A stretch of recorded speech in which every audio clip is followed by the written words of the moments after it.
di bokk si loo xam ne jaaduwul. C'est illégal. Je m'engage à n'exercer qu'un mandat de 5 ans. De Senghor à Abdou Diouf, Abdoulaye Wade en passant à Macky Sall, tous les leaders ont fait du wax.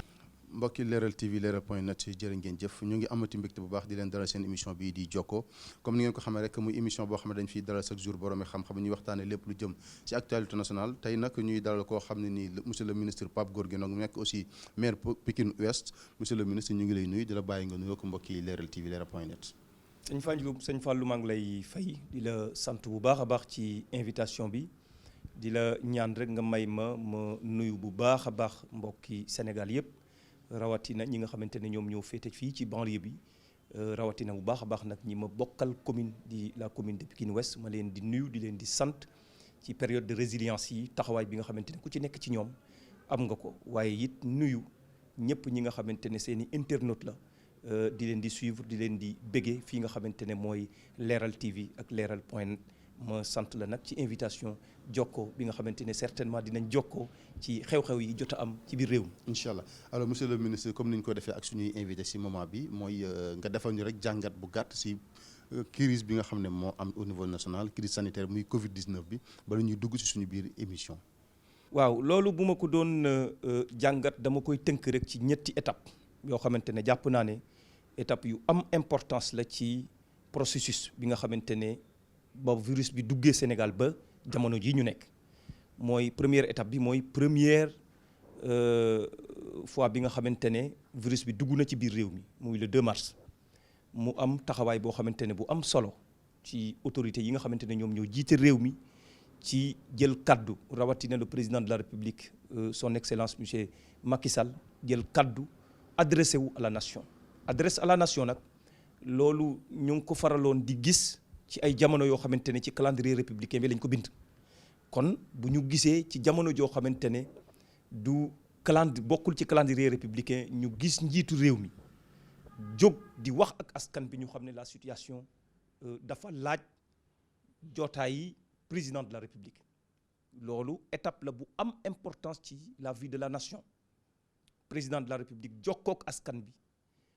informer leen ci li nga xamante ne moom moo xew waaye it rassurer leen ci taxawaay bi nga xamante ne moom ak gouvernement am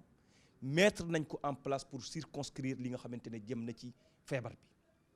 deuxième étape bi nekk mesure yi nga xamante ne tey autorités yi jël nañ ko pour xeex li nga xamante ne jëm na ci pandémie bi ak troisième étape bi di mobilisation forte bi nga xamante ne réew mi rawatina toutes les forces vives de la nation ñoo ngi ko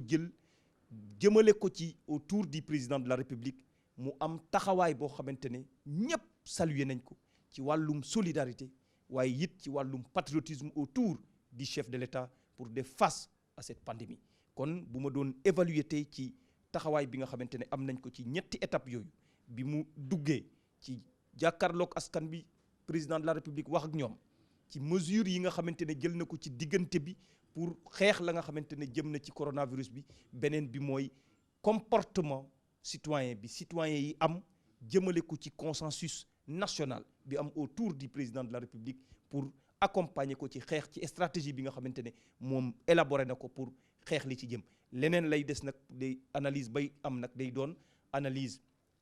bu scientifique bi analyse économique bi ak analyse épidémiologique bi nga xamante ne tey kooku nag analyse la ci feebar bi 2 mars ba jamono yi ñu nekk ñaata cas lañ tàmbalee ñaata cas mooy li nga xamante ne moom lañ ci am est-ce que dafa wàññeeku est-ce que dafa yokku ci ñi nga xamante ne tey dal na leen scientifiquement taxawaayi suñu personnel médical ak ñi nga xamante ne ñoo ngi wër ban expérience la Sénégal am ba tax tey lii xew États-Unis xewul ci réew mi lay xew France xewul ci réew mi kon am na yu bëree bëri yoo xamante ne sur le plan épidémiologique sur le plan scientifique war nañ koo mën a analyser waaye it surtout sur le plan économique nga xam ne mesures yi gouvernement bi jël le président de la République jël ko sur le plan économique pour accompagner les secteurs impactés loolu bokk na ci jàngat bi nga xamante ne tey boo ko doon def bu ci nekk da nga koy teg ci ñetti pàcc yi nga xamante ne moom laa ci génne woon sànq bu ci nekk ànd ak ba mu war a ànd def argumentaire bi nga xam ci mujjanteel ba nag nga defi sa conclusion xool ndax stratégie bi ñu mettre en place nekk na stratégie boo xamante ne tey bu baax la wala bu ñu war a gën a ñoŋal la wala boo xamante ne war nañ ko mën a critiquer. alors monsieur le ministre stratégie yooyu nga wax président de la République woote ñëpp ñëw wuyu si ko ànd ak moom mais à notre grande surprise bu yàggul dara mu def déclaration mel na dana askan bi feebar baa ngoog yéen a ngoog dund leen ak moom nekk benn décision boo xam ne ñu bëri si askan bi noonu lañ ko gisee alors est-ce que yow gis-gis boobu nga si am. Gis-gis boobu mënuma ko cee am te gis-gis boobu aussi du lalu ci base scientifique maanaam président de la République comme ni ma la ko waxee dafa am nag organisation bu am solo bu mu mettre autour de lui-même organisation boobu moom mooy définir tey la stratégie nationale président de la République ci ay recommandations comité boobu lay jëlee ay dogal yu imposé wu par rapport au contexte bi taxaw réew mu ci nekk nag da nga am spécificité maanaam particularité boo xamante ne loolu mooy def la différence avec les autres différence boobu ci niñ koy mandargale mooy ci qualificatif maanaam adaptation Sénégal le président de la République dafa gis les réalités socio-économiques de notre pays et les réalités épidémiologiques yi nga xamante ne tey am na ci biir réew mi waxoon naa la ko sànq dinaa la ko waxaat maanaam décision yi nga xamante ne président de la République mu ngi koy jël dafa arrimé wu au fait des réalités scientifiques économiques et épidémiologiques loolu boo déggee ma la koy wax mooy jamono bu ci nekk dafa am loo xamante ne moom mooy war pour njiit ba information ya nga xamante ne am na ko à sa possession ci la base de ces informations là lay jëlee décision puisque décision bu muy munti jël lu am solo la bu nga retenir li ci am solo mooy lan mooy njeexital bi ci askan bi président de la République décision pour nga analyser décision bi nga xamante ne moom la mujjee jël il faut nga analyser première décision ya mu mel ne yàlla ak yàlla nag waaw benn par benn non du yàlla ak yàlla adaptation la ñuy dem c'est allègement la renoncé wuñu ci stratégie bi ñu nekkoon dañoo allégé yenn yi mais nous sommes toujours en état d'urgence nous sommes toujours sous le couvre-feu nous avons le port de masque obligatoire donc loolu yëpp bokkoon na ci stratégie bi nga xamante ne moom lañ dégagé woon kon amul lenn lu ci dañoo allégé rek yenn yi mooy maanaam li nga xamante ne moom lañ ci allégé mën naa la ci limal quelque mooy ñi nga xamante ne dañoo amoon ay néew yu nekkoon bitim réew te ñu jëloon dogal ne kenn dug leen di rapatrier fii pour ñu denc leen fii ci biir réew mi loolu njiiti réew nag dafay déglu askan njiiti réew day déglu au bas fond. kon yow su ma la déggee loolu tegu ko woon ci xam-xam bu fekkee dafa jékki-jékki ci xam-xam la ko tegoon c'est-à-dire ci xam-xam lañ ko teg puisque ñi comité bi nga xamante ne tey ñoom ñoo ko waxoon ne loolu ay risque la de contamination comité boobu ñoom ñoo ko wax par rapport ak li nga xamante ne population bi mu ngi koy wax te njiit war di déglu puisque saa su nekk nee naa la décision bi li koy lal mooy la nga xamante ne mu nekk ca suuf ci jamono ji bi ñu tollee population bi yëpp xam ne njàqare dëgg la fépp foo dem mu am ñaxtu boo xamante ne am na ci ni mu méttee nga am sa mbokk mu génn àdduna bitim réew yow munoo ko teg bët munoo ko defar na nga ko soxlaa na nga ko bëggee ci sa biir réew loolu ba mu commencé dugg toq ci noppi chef de l'État toq ci ñi nga xamante ne ñoo ngan ko gouvernement bi président de la République responsabilité mooy mu woo comité boobu nga xamante ne ñoo ko doon digal ci la base scientifique mu di laaj leen lii mën naa nekk wala mënul nekk. est-ce que loolu war ko woon a njëkkee nag. non mënoon na ko njëkkee mais c'était de ne pas prendre autant de risques puisque bi ko président de la République di jël premièrement sëñ Fallou munoo woon a xalaat ne population bi dinañ am réaction bi donc bu ñu amee réaction bi da ngay adapté wu allégé yenn yi mais teg ko toujours ci base yi maanaam science boo xamante ne yow di nga gën a mën a protéger nit ñi maanaam la nga doon bañ bu njëlbeen bul fexe ba ñu nangu ko ci deuxième décision bi. kon président dafa céder à la pression populaire. non y a pas de pression c'est du pression gooy gouverner di déglu sa population bu fekkee ne loolu la ñuy tuddee pression mais kon ñëpp ay céder à la pression loolu du pression maanaam booy gouverner da ngay déglu sa peuple da ngay déglu population bi da ngay déglu couche yi nga xamante ne ñoo former sa population acteurs yi ku ci nekk la nga xamante ne yaa ngi koy waxantu mu nekk ci suuf di ko wax yow mi nga xamante ne yow yaa jiite da nga war di jël ci loolu def ko abreuvoir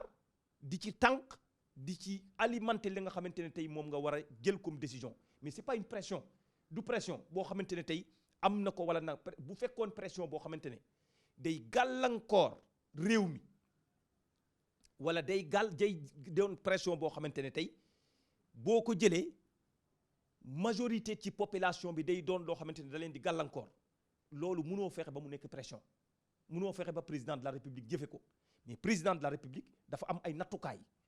yoo xamante ne tey xëy na nag ñu baree bari ñuy wax duñ amuñu yooyu information. mais monsieur nga baal ma foofu nattukaay yi nit ñi mën a jàpp mooy cas yi bi muy gën a tuuti la juróon ay mesures yu strictes tey cas yi yokk ba ay 2000 mu jël ay mesures allégées tamit est-ce que loolu c'est pas trop risqué. da ngay seet li nga xamante ne moom lañ allégé lan la puisque nag dafa am ci réew mi nag beneen stratégie bu bees boo xamante ne am na loolu it Sénégal du ci soustraire suñ fàllu bu scientifique yi waxee ne tey fii ba août septembre virus bi day nekk ci biir réew mi léegi da ngay décision rek tëj Sénégalais yi mais gouverner c'est prévoir non. ah yéen mënuñu ko woon a xalaat ne feebar bi du fi jógee heure bi mënuñu ko woon xalaat en tant que voilà état. très bien xam nga feebar bi tàgguwul kenn suñ fàllu feebar bi tàgguwul kenn gis nga ni États-Unis di adapté woo par rapport à la situation de la pandémie France di ko def Angleterre di ko def adduna bi di ko def Sénégal du ñu extraterrestre ba ñoom it du ñu adapté wu par rapport ak feebar bi adaptation bi yëpp mooy nan la ñuy def ñun ba suñu responsabilité individuelle mën a nekk li nga xamante ne dina protéger la responsabilité collective nan la ñuy def pour apprendre à vivre avec le virus apprendre à vivre avec le virus mooy ñu jëm ci gën a mën a respecter mesures yi nga xamante ne personnel médical bi dañ ko édicté lu jëm ci mesure barrière lii di ay distanciation physique et sociale lépp loo xamante ne war na ci mooy les mesures d'hygiène yi ñu warloo pour protéger suñu bopp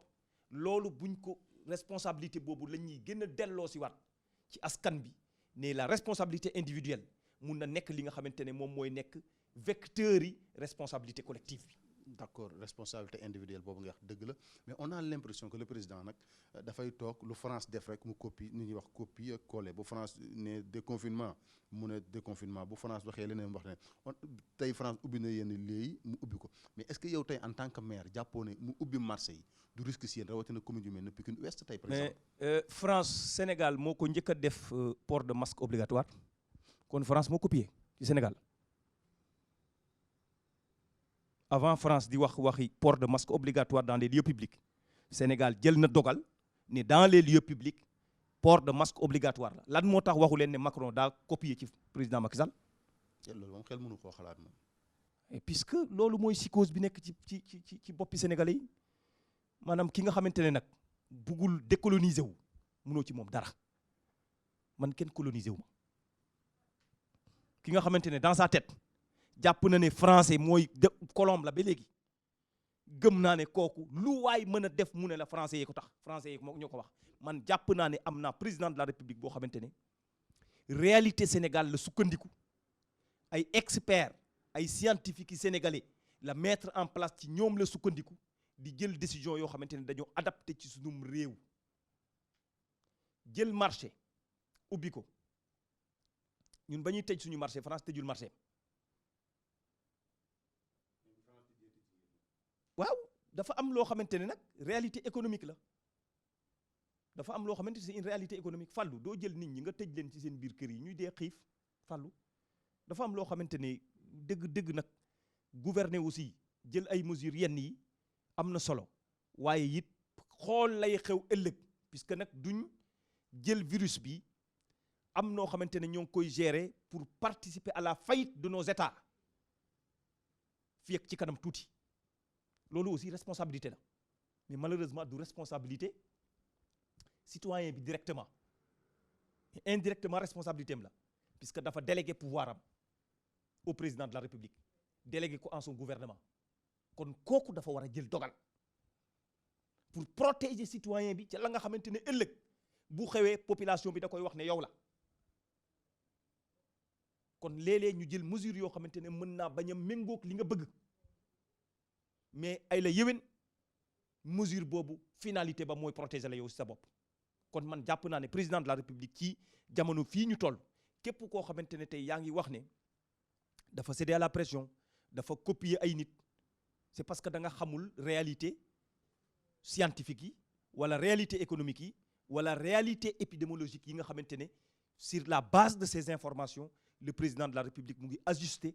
décision yi nga xamante ne war na koo mën a jël ci biir réew mi. alors gis nañ ne fu mel ne jumaa yi par exemple tijjiwaat na ko mais Ligue des oulémas du Sénégal ak fu mel ne église yi ñoom wax nañ ne përeeguñ en tout cas pour tijjiwaat seen i jumaa église bi loolu dafa mel ne président aussi waxtaanut ak quand même ñu mu war a waxtaanal dëgg-dëgg avant muy jël décision yooyu quand même. président waxtaan nag ñëpp waaye dogal boo ko jëlee réouverture des lieux de culte c'est une recommandation maanaam c'est pas une obligation. recommandation comité. maanaam tey président de la république dafa ne mën na nekk c'est une option la yow mi nga xamante ne yaa nekk ci yow mii citoyen bi di jullit di dem ci jumaa ba sa option la mooy bu la neexee nga dem ci jumaa ja bu la neexee nga toog. kon état bàyyi nag nit ñi seen bopp. non c'est du bàyyi seen bopp c'est-à-dire dafa allégé ne leen jamono bi ñu toll nii mën nañ ubbiwaat lieu de culte yi boole koog mesure boo xamante ni da koy encadrer loolu option la option bi nag du obligation waxul ne par force ñëpp dem juma waxul ne par force ñëpp dem julli ji kon bu fekkee ne am na ulema yoo xamante ne jàpp nañ ne ñoom ci seen discernement dafa teel wala boog mënuñu buggaguñ ubbi du obligation pour ñu ubbi kenn waxu leen ne par force di ngeen ubbi dañoo am maintenant présentement option yi ubbi ak ay mesures yu leen di encadrer loolu c'est pas bàyyi nit ñi ak seen li ñu war a def déedéet mooy da nga allégé puisque da ngaa tëjoon lépp mu nekk obligation de fermer nga allégé ne maintenant mën nañ ubbi encadré ko ak nombre boo xamante ne moom mooy nekk ci jàkka yi kon yow mii nga xamante ne yow yaay fidèle bi daf lay neex nga dem neexu la nga toog puisque nekkatul une obligation. est-ce que état itam noonu la war a doxee. est-ce que nguur xool li nga xam ne moo baax ci askan bi mu imposer ko au lieu que mu naan askan bi bu la neexee demal bu la neexee bul dem man boo ma ko waxee en tant que jullit damay dem ci jumaa ji quand même. waaw dem ci jumaa ji mais ba léegi bàyyiwu la dala encadré bàyyiwu la de ak lu la neex rek nga def daf la wax ne ci biir jàkka ji di ëpp 12 personnes non du problème yi imposé d'abord il faut comprendre que président de la république dafa waxtaan ak askan bi yëpp ba mu am solidarité bu mag bu nekk autour de sa personne ci décision yooyu muy jël amul lenn loo xamante ne dina ko jël ci obligation dina ko jël ci force da koy jël ci concertation puisque dafa am lu juddu loo xamante ne lu ñu gëj a gis ci biir réew mi la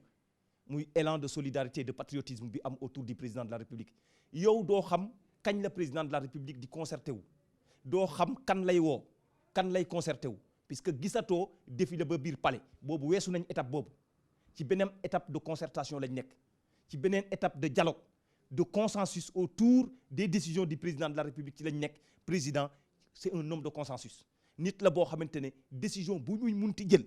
ña nga xamante ne ñoom la concerné d'abord il faut mu waxtaan ak ñoom waaye it dafay soxla avis technique bi nga xamante ne c'est au-delà de la politique yooyu lay combiner jël décision yi nga xamante ne moom moo ci war mais ci gàttal daal demaat ci jumaa yi ubbiwaat église yi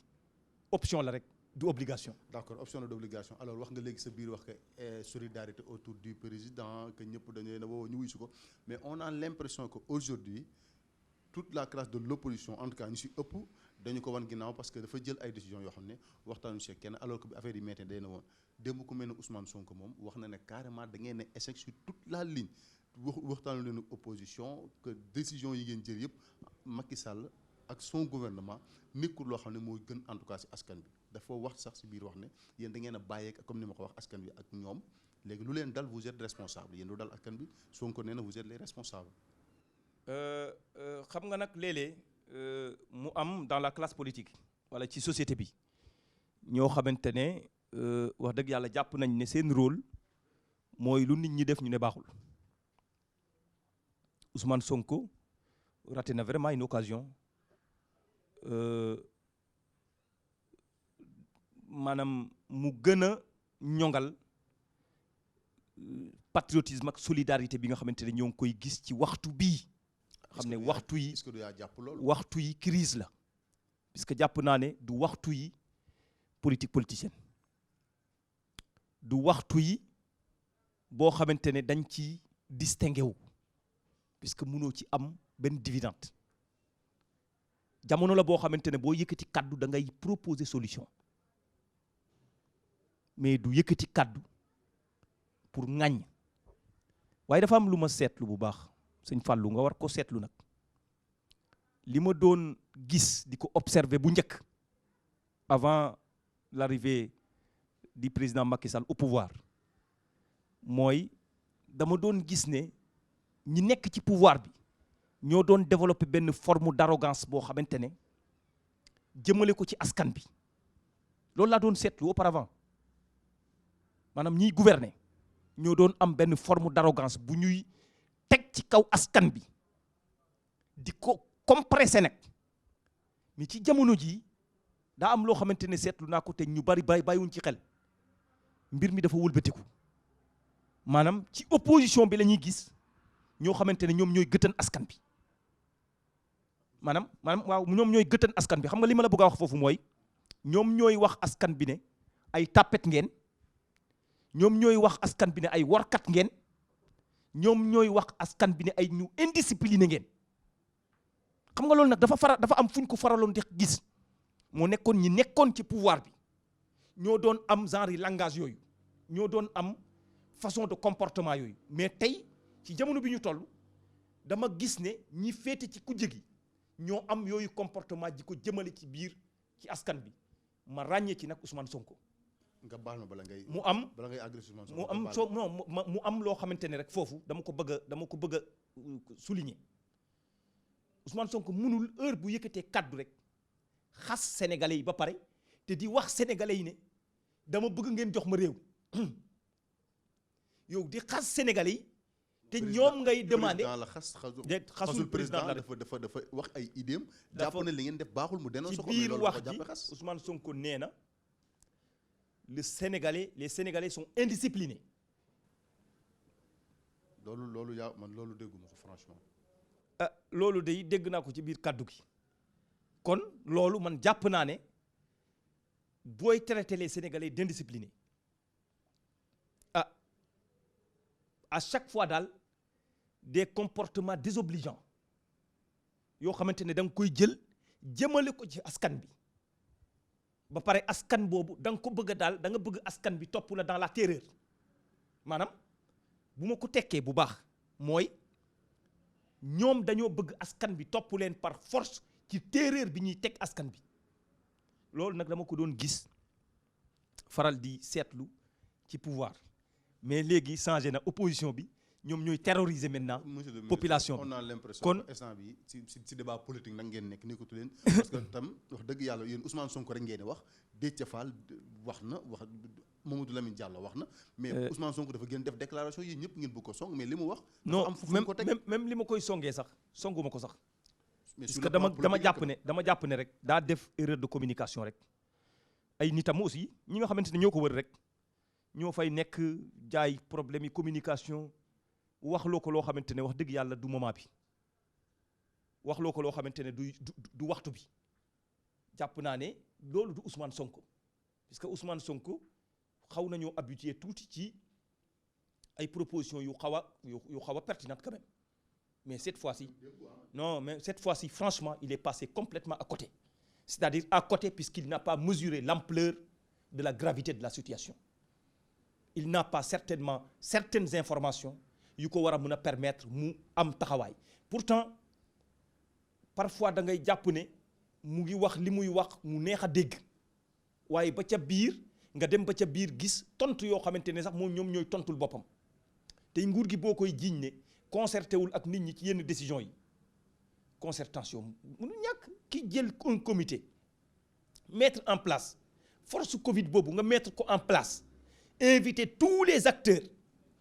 ñu nekk ci biir di waxtaan ci nan lañ war a doxalee lan lañ war a def kon bu boobaa boo waxee ne concertation amul da ngay wax lu la neex. mais kenn comité boobu sax nit ñaa ngi génn gis nañ Habib Sy génn na ñu bëri ñu ngi commencé démissionner. comité boobu ni mu war a doxewu ko. xam si na muy doxee déet c'est pas parce que Habib Sy démissionné na nga ne na mu war a doxewu ko est-ce que du Habib Sy moo doxewul na mu war a doxee déet yëf yi nag il faut nag ngeen koy analyser bu baax man jàpp naa ne nos forces de sécurité et de défense quand même ñëpp mën nañ ràññee ci ñoom maanaam posture républicaine ñoom ñoo ko jiite. waaw mais ay politiciens ñoo si ëpp nag. mais mënuñ fexe politiciens yooyu mënuñ fexe ba jël loo dogal un militaire dogal yoo xamante ne nekkul intérêt Sénégal loolu lu ma gëm la kon bu fekkee ne ci 100 personnes yu nekk ci biir benn nit démissionné benn nit boobu tax ñu ne doxul kon kay kooku moo doxul kooku naa wax nit ñi exactement lan moo tax ba muy démissionné wala leneen mais comité ba la mu war a liggéey mu ngi koy liggéey ci anam ya nga xamante ne tey teg nañ ko ñu koy liggéey nañ ko war a liggéeyee kon moom ci boppam bu ñu demee ba il faut nga ràññee nag consulter ak décider il faut nga ràññee nag kan moo koy def. c'est le président sûrement. donc la mise en œuvre maintenant des décisions loolu jarul ñu ciy waxtaan ak keneen bu ñu demee ba décider li ñu war a décider mais c'est l'État et ses services qui mettent en œuvre. mais nag nangul leen opposition bi aussi ni ñu wàcce woon seen bopp ñëw noppi toog bañ naan sax dañoo ànd ak le président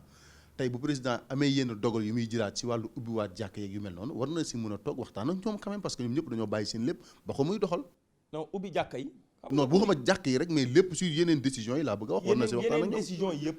acteurs yi nga xamante ne ñoom la concerné gis nga politiciens yi upp ñu xam-xam scientifique yeeg médecins ya nga xamante ne ñoo nekk autour du comité bii xelal président de la république upp ñu leen xam-xam xam nga président de la république buy concerté wu avec les forces vives c'est pour une cohésion nationale mais ña nga xamante président de la république ñi mu am autour de lui politiciens yi upp ñu leen xam-xam ba war a nekk ñi nga xamante ne par force ñoom la ñuy consulter d'autant plus que sax le président de la république les consulte régulièrement dafay waxtaan ak ñoom régulièrement ci anam mécanisme ya nga xamante ne moom la war a waxtaanee ak ñoom kon man jàpp naa ne daal ci jamono yi ñu toll soxlawuñu kuy distingué wu ci wàllum politique nekkuñu ci waxtu yi politique te it amul benn action boo xamante ne tey yaa ngi koy def tey ba ci xalaat njeexital boo xamante ne ci politique di nga ci am dividende opposition bi dafa am fu ñu leen doon xaar man day personnellement daa am ci loo xamante ne ñoom laa leen doon xaar. ñu ngi si woon ñu déet am na ci loo xamante ne gisuma leen ci président de la république dafa woo tous les acteurs Sénégal ñëpp di accompagner solidarité bi am pour xeex coronavirus mais ban opposant nga gis mu def un geste de soutien jëmale ko ci nguur gi. déedéet mais yéen tamit bu ngeen def da ngeen di politique da ngeen di jël ay caméra ñu jël leen mais ça ne veut pas dire que génnuñu rek defuñu ko tawaay. xam nga fi ñu doon xaaree secteur fi ñuy xaar secteur privé ñoom ñu ñëw def ko accompagner l'État ci moment yi fa lañ doon xaaree les hommes politiques. est-ce que ñi nga xamante ne tey ko waxul rek ça veut dire que ñi nga xamante ne ñoo ci gën a ràññeeku ñu am taxawaay boo xamante ne tey am nañ ko jëmale ko ci élan de solidarité bi am. yow journaliste nga fan nga ko dégg fan nga dégg ne diw indi na participation nangam bi ci xeexi nangam bi xanaa ñoom ay wax rek lañ féete wax rek lañ leen jagleel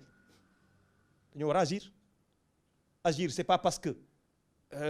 yow yaa ngi wax ci télé yi rek yaa ngi agir du wax rek lañ leen jagleel dañ leen jagleel action ñu accompagner maanaam dynamique bi nga xamante ne am nañ ko ci wàllum solidarité bi am di nga gis fii ku yore benn jaaykatam bu ndaw nekk secteur informel bi nga xamante ne moom la ñuy suufee chaque jour mais jël na ñaari carton indil ko meeram ne ko lii laa lay jàppale homme politique yi nga xamante ne nag ñoo nekk ci kujje gi nekk ci wax rek lan lañ fi accompagner population bi rey dara donc en réalité il faut que nit ñi aussi xam ne jamono bu am na jamono yoo xamante ne buñ ci nekkee ku ci nekk daal da ngay dem defi la war te bàyyi coow lu bari di du loolu mooy li nga xamante ne moom lañ leen di xaare d'accord alors li ñu mayoon si waxtu daanaka jeex na duñ la bàyyi nag te waxuñ ci sa commune bi alors tey yow yan mesure nga mën a jël wala Pape Gorgui Ndong yaa ngi wax ne ku nekk da nga def la war alors est-ce que yow tey li la war au niveau de la commune pour xeex pandémie bi est-ce que yaa ngi koy def ak lan nga si def. man am ci biir mesures yi nga xamante ne tey président de la république jël na ko pour allègement yi man en tant que collectivité territoriale am naa ci loo xamante ne lu ma naqari la oui. président de la république bi muy lim acteurs yi nga xamante ne ñooy accompagner état bi dégguma ci benn yoon collectivité territoriale pourtant mën naa jàpp ne ñun ñooy deuxième contributeur bi ëpp doole ginnaaw état bi jëlal collectivité territoriale du Sénégal bu ci nekk bu contribuer à hauteur de 1 million nga multiplier par nombre de collectivités territoriales au Sénégal ça nous fait deuxième contributeur après l'état. Parce que vous êtes 553 communes, je pense. kon bu ñu demee bay saluer ay étudiants saluer le secteur privé war nañ saluer quand même les efforts des collectivités territoriales puisque xam naa bu baax les collectivités territoriales taxawaay bi nga xamante ne am nañ ko ci biir réew mi ci biir coronavirus bi dama koy natt ci sama commune bokk naa ci communes yi njëkk a équipé mon district sanitaire et tous mes postes de santé la police et c'est le service d'hygiène ci combinaison de lutte contre maanaam le coronavirus bokk naa ci communes yi nga xamante ne ñoom ñoo njëkk a mettre en place un comité boo xamante ne tey de force Covid 19 ci biir Sénégal boo xamante ne sous l'autorité du médecin chef de district nous avons eu un éminent docteur en santé communautaire moom moo jiite suñu comité expression de besoin yi ñu doon def yépp bii mooy 3e expression de besoin lépp la ñuy jënd mettre ko à la disposition du personnel médical et nos forces de sécurité et de défense donc man jàpp naa ne au-delà de l'État dans ma commune li may def amul benn acteur boo xamante ne mu ngi koy def bu ma waxee man nag collectivité territoriale laa wax waaw les maires gisuma beneen acteur boo xamante ne mu ngi def la moitié de ce que la collectivité territoriale fait dans la collectivité territoriale même l'État au niveau de ma commune man maa ko gën a contribuer ci xeex bi nga xamante ne tey coronavirus la kon am na place boo xamante ne dañ ko war a jox nag ak gëdd boo xamante ne dañ ko war a jox les collectivités territoriales dañ leen ko war a jox. d'accord monsieur le ministre alors li ñu mayoon si waxtu nag malheureusement jeex na waxtaan bi neexoon na trop alors ñu bale rek nga tàggoog mbokki Sénégal. waaw tàggoog mbokk yi moom mooy delluwaat rek ci mesures yi nga xamante ne tey le président de la République jël na ko pour alléger loolu mooy comprendre sa réew comprendre sa askan déglu leen alléger mesures yi nga xamante ne jëloon nga ko pour permettre pour am vision boo xamante ne ëllëg fa nga jëm kon invité rek population bi yëpp ñu approprier wu mesures yooyu waaye bi ci ëpp solo mooy mesures yi nga xamante ne jëloon nañ ko amul benn buñ ci teggi mooy ci sensibilisation ci information ci communication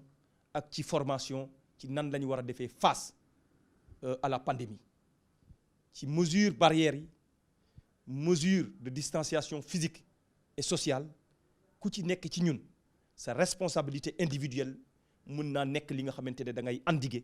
virus bi. waaw jërëjëf monsieur le ministre vraiment amoon nañu mbégte bu baax sekk ak yow waxtaan di la remercier nag si dalal bi ñu dalal alors yéen ñi ñu doon seetaan fii si Leral TV Leral.net loolu moo nekkoon seen émission Jokko ñu leen jox dig daje ba yeneen ay bés jërë ngeen jëf. di bokk si loo xam ne jaadu c'est illégal. Je m'engage à n'exercer qu'un mandat de 5 ans. De Senghor à Abdou Diouf, Ablaye Wade en passant à Macky Sall, tous les leaders ont fait du wax